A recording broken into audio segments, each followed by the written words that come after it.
Welcome everybody, so I am back with a brand new YouTube video and we're going to be discussing Jumper. Jumper is a movie that was directed by Doug Liman and stars Hayden Christensen and a couple of other notable actors such as Samuel L. Jackson. This is probably one of my favorite movies, so if you see a image of Jumper in the background of this video, that is why. This is technically a guilty pleasure film of mine, so I'm probably going to consider that a guilty pleasure film just because I know it's a movie that not many people like.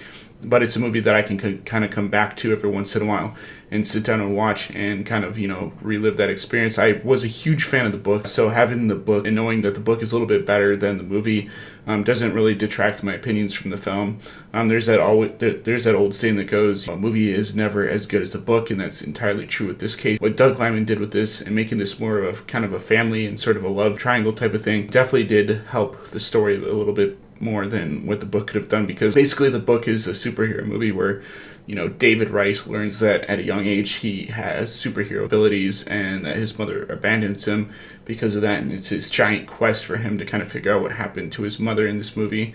And with the book, it's pretty much about him fighting terrorists, so I think you could probably do it and pull it off like they did with the book, but the book is interesting for its own set of reasons. The movie is cool for its own set of reasons, and I think this movie could have set up something really cool in terms of franchise, because basically this movie, like I said before, is a superhero film that is sort of an origin story of David Rice going from, this kid who loses his mother, who lives with, a father that's kind of a deadbeat that kind of abuses him physically and probably mentally as well. He's picked on in school and stuff, and he's pretty much the outcast because he's in love with this girl. You see the formation of that love over time throughout this movie because he eventually goes back to her, and that's when you kind of see all this craziness happen with the Jumpers when they eventually globetrot to Italy and go to Rome. That's where you kind of meet Samuel L. Jackson's hitman squad type of thing. It's kind of like the Assassins and the Templar from Assassin's Creed, where you kind of have this faction of jumpers that are trying to kill other jumpers and stuff. And this really sets up a really cool conflict for,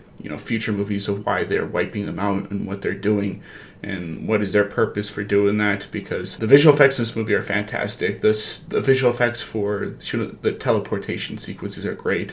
Something that hasn't really been done before. There's really cool action sequences in this movie, like the bank heist at the beginning of the film where David kind of is forced to go into a bank and kind of rob them, and he leaves the IOU sort of card for Samuel Jackson's character to find out later. And then you find out that the Paladins, who are these Templar-like characters, are basically assassinating and killing jumpers for whatever reason.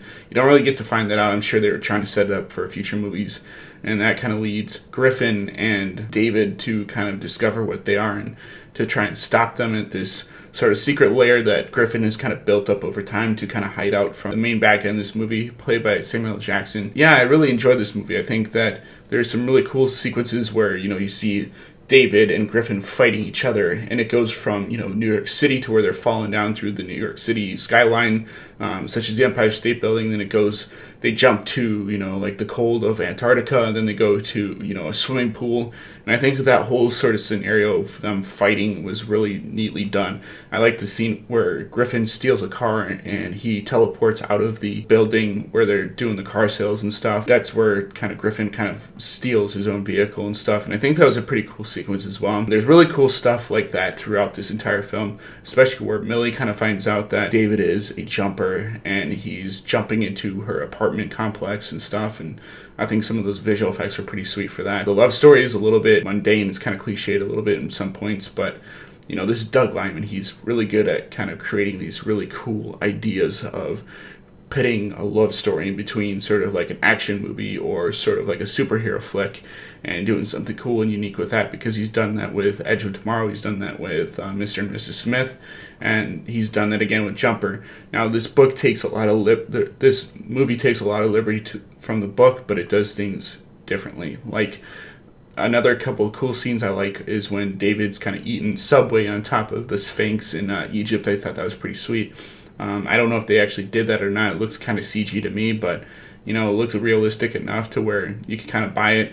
There's a scene where David in the beginning of the film is kind of on top of Big Ben, and that also looks computer generated, but they might have done that. I'm not entirely sure. They don't really go into that sort of thing in the behind the scenes, but I like movies when they do the whole globe-trotting thing, because it just takes you out of the normal realm that you're in your own kind of country, and it kind of just takes you on a journey throughout the different places that you could go in the future. And I like the idea of teleportation. I think it's something that could theoretically happen, but it's definitely not going to happen because we don't have that kind of technology yet. I think they're working on teleportation devices and stuff in real life, but that's completely besides the point. I think this movie is definitely something that people should recheck out, because I think when this movie came out, people were kind of burned by Hayden Christensen's portrayal of Anakin Skywalker in the Star Wars prequels, and now that people kind of have a better affiliation with the prequels because of The Last Jedi, I think you can give this movie another chance, another go, and it's something that I really do enjoy. I've always enjoyed Hayden Christensen in this movie. I think he got a lot of flack for Darth Vader, but